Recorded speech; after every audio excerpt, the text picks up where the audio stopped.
시험지 유출 사건이 벌어진 학교뿐만 아니라 다른 학교들도 시험 문제 보안 관리가 허술한 것으로 드러났습니다.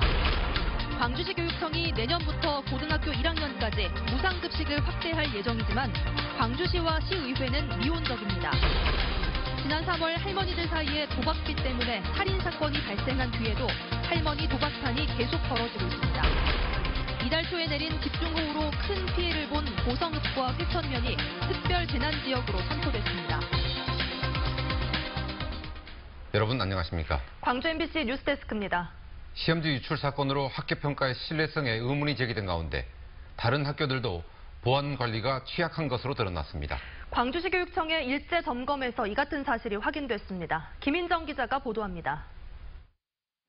고3 시험지 유출 사건을 계기로 광주시 교육청은 51개 일반계 고등학교 전체를 대상으로 보안 관리 실태를 일제 점검했습니다. 점검 결과 인쇄실에 누가 드나드는지 확인조차 쉽지 않은 학교가 태반이었습니다. CCTV가 복도를 비추고 있는 경우가 절반이 채 안 됐습니다. 일부 학교는 인쇄실에 방범창이 설치되지 않았고 복사기나 인쇄기에 로그인 기록이 남지 않는 곳도 있었습니다. 광주시 교육청은 이 같은 점검 결과를 토대로 대책을 마련하기로 했습니다. 교육국장 중심으로 TF를 구성해서 강도 높고 실효성 있는 대책을 만들도록 하겠습니다. 또 혹시라도 이번 사건 때문에 해당 학교 학생들이 입시에서 손해를 볼 우려가 있다면 대학 관계자들에게 설명하겠다고 밝혔습니다. 이 같은 내용을 보고받은 광주시의회 교육문화위원회는 소잃고 외양간 고치는 격이라고 비판하며 광주시 교육감에 사과를 요구했습니다. 광주 시민들에게, 우리 학부모님들에게, 그리고 또 우리 학생들에게 교육감님께서 직접 사과를 하셔야 될 것 같고요. 한편 경찰은 시험 문제를 건네받은 학생을 참고인 신분으로 소환해 유출 사실을 알았는지와 언제부터 어떻게 전달받았는지 등을 조사할 방침입니다. MBC 뉴스 김인정입니다. 무상급식이 단계적으로 확대되면서 광주에서는 고등학교 1학년만 빼고 모든 학생들이 돈을 안 내고 점심밥을 먹습니다. 내년엔 고1까지도 무상급식을 확대한다는 게 광주시 교육청의 목표인데요. 글쎄요, 갈 길이 험난해 보입니다. 박수인 기자입니다. 지난해 고등학교 3학년에 이어 올해는 2학년까지 무상급식이 확대됐습니다.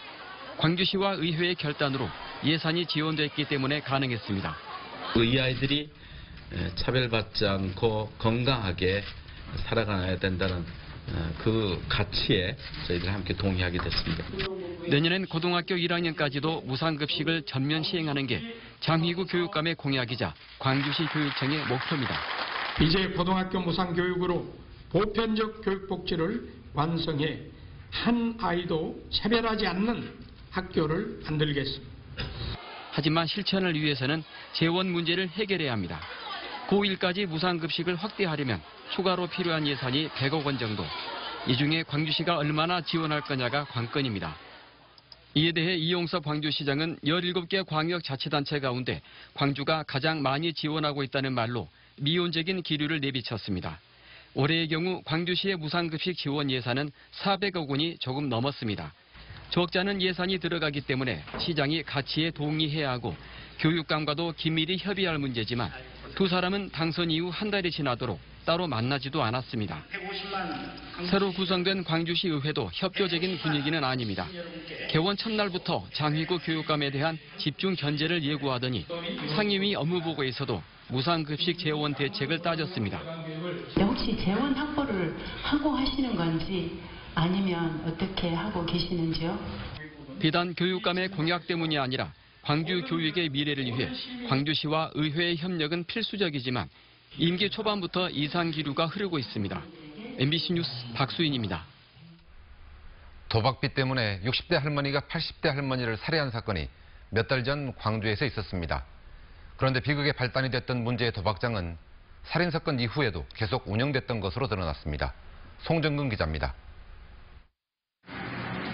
화투짝이 어지럽게 널려있는 도박 현장. 가방에는 1,000원짜리, 만원짜리 지폐가 수북합니다. 61살 이모 씨는 식당을 하면서 알게 된 기초수급자 할머니들에게 재미로 화투를 치자며 찬갑이 1,000원으로 끌어모았습니다. 이 씨는 다른 곳에 거주하고 있었지만 이곳에 월세를 얻어 기초수급 할머니들을 대상으로 한 도박장을 열었습니다. 형편이 넉넉지 않은 할머니들이 모였는데 나중에는 기초수급비 입금 통장을 담보로 잡고 돈을 빌려야 할 정도로 빠져들었습니다. 왔다 갔다 해요, 낮에. 그제 저녁에 7시 넘어서 왔을 거요. 할머니들이랑 여자랑 데리고 가던데.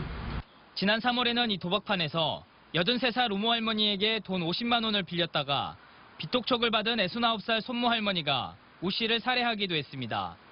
경찰은 1심에서 무기징역을 선고받고 징역을 살고 있던 손모 할머니를 설득해 도박장 정보를 얻었습니다. 수사 결과 살인사건이 벌어진 뒤에도 할머니 도박판은 계속 벌어지고 있었습니다. 경찰은 도박장을 개설한 혐의로 이 씨에 대해 구속영장을 신청하고 함께 도박을 한 기초수급자 할머니 6명을 불구속 입건했습니다. MBC 뉴스 송정근입니다.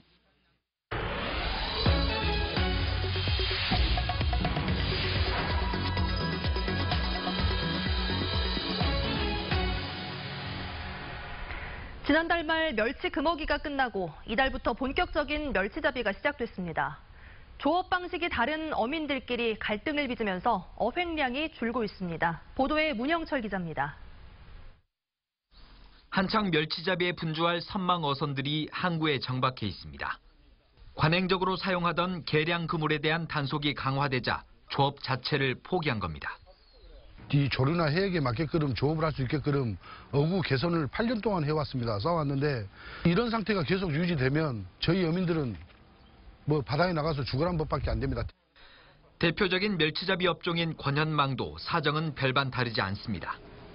단속이 눈에 띄게 늘면서 조업을 일찍 접는 날이 부지기수입니다. 7월, 8월 이때가 가장 중요한 시기입니다. 계속 그 단속 때문에 거의 반 정도밖에 조업 시간을 맞출 수밖에 없는 상황입니다. 이 두 업종이 조업에 타격을 입은 건 다름 아닌 양측의 갈등 때문.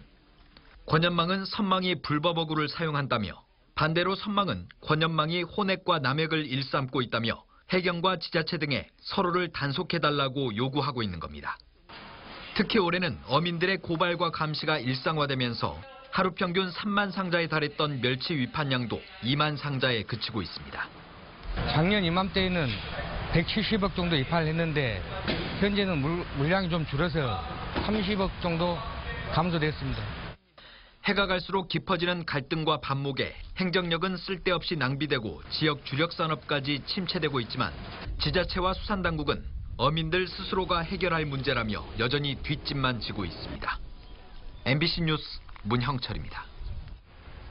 연일 폭염이 계속되면서 피해도 확산하고 있습니다. 광주와 전남 재해대책본부에 따르면 온열 환자는 88명으로 늘었고 가축 폐사는 120여 개 농가에서 13만 마리로 증가했습니다.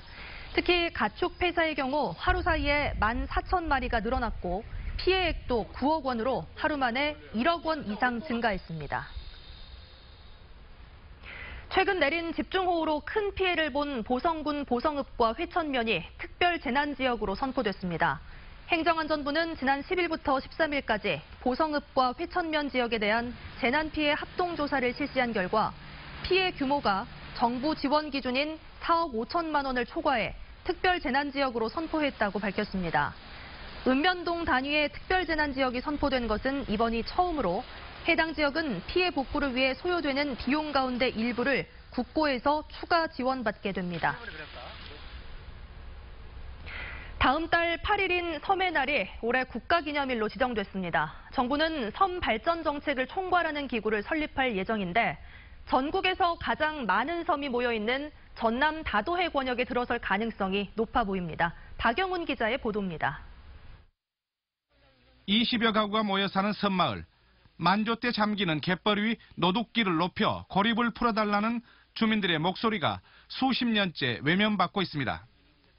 행정구역은 전남 완도인데 노둑길이 연결되는 생활권은 해남군이어서 조율이 되지 않고 있기 때문입니다. 저기도 한 4일째 이상 올리려도 못하고 한 3일째를 긁어내고 다시 또 포장을 하고 그랬다게. 그 서름이 얼마나 됐겠다게. 정부의 섬 관련 사업 역시 300건에 이르지만 부처 간 협의가 부족하고 유인도는 행안부, 무인도는 해수부 등 관리도 제각각으로 정책의 효율성도 일관성도 떨어집니다. 섬의 날 제정에 맞춰 정부가 섬정책 연구를 총괄하는 가칭 섬발전연구진흥원 설립을 발표하자 전국 섬의 65%가 몰려있는 다도해 권역 지방정부는 유치에 온 힘을 쏟고 있습니다. 그러니까 중앙정부 차원에서 보면은 어떤 섬 정책에 대한 컨트롤 타워가 없다고 보죠. 이제 그런 컨트롤 타워를 엮을 수 있는 것이 진흥원이고 거기에 중심이 전남에 있다. 그래서 해양수산연구기관이 몰려있는 부산 경남은 해양수도, 전남은 섬의 수도로 국토균형발전 차원에서도 다도해 권역에 섬발전연구진흥원 설립의 필요성이 강조되고 있습니다. 섬의 수도라고 하는 어떤 그런 관점에서 그 아일랜드 클러스터를 집중적으로 여기에 이제 조성함으로써 기울어진 그러한 그 불균형을 바로잡는.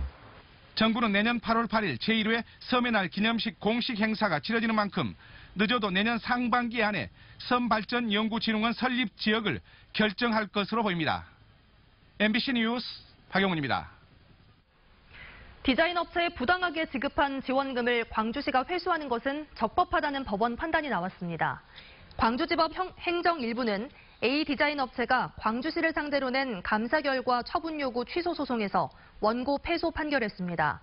광주 디자인센터는 지난 2015년 9월 우수 디자인 상품 개발 사업 대상인 A사에 보조금 1억 200만 원을 지급했지만 광주시는 기업당 최대 5,600만 원을 지원할 수 있다는 공고사항을 어겼다며 초과액인 4,600만 원을 환수하도록 했습니다. 오는 10월부터 광주 시내버스에서 공공 와이파이를 무료로 이용할 수 있게 됩니다. 광주시는 오는 9월까지 시내버스 290여 대, 내년까지 나머지 시내버스인 700여 대에서 공공 와이파이 인프라를 구축할 계획입니다. 광주시는 2013년부터 전통시장과 복지시설, 보건소 등 350여 곳에서 무료 와이파이 서비스를 실시 중입니다. 광주 지역의 산업단지에 근무하는 15살에서 34살 청년 근로자들에게 매달 5만 원씩 교통비가 지급됩니다. 광주시는 하남산단과 평동산단, 첨단산단, 소촌산단, 본촌산단 등 교통 여건이 열악한 산업단지 중소기업에서 일하는 청년 근로자 7,200여 명을 대상으로 2021년까지 매달 교통비 5만 원을 지급합니다. 교통비를 지원받으려면 개인이나 회사별로 산업단지 관리기관에 직접 방문하거나 전자우편으로 신청하면 됩니다.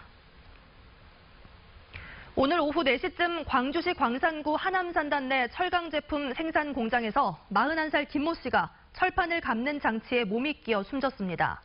경찰은 김 씨가 장비를 점검하는 과정에서 몸이 낀 것으로 보고 목격자 등을 상대로 정확한 경위를 확인하고 있습니다.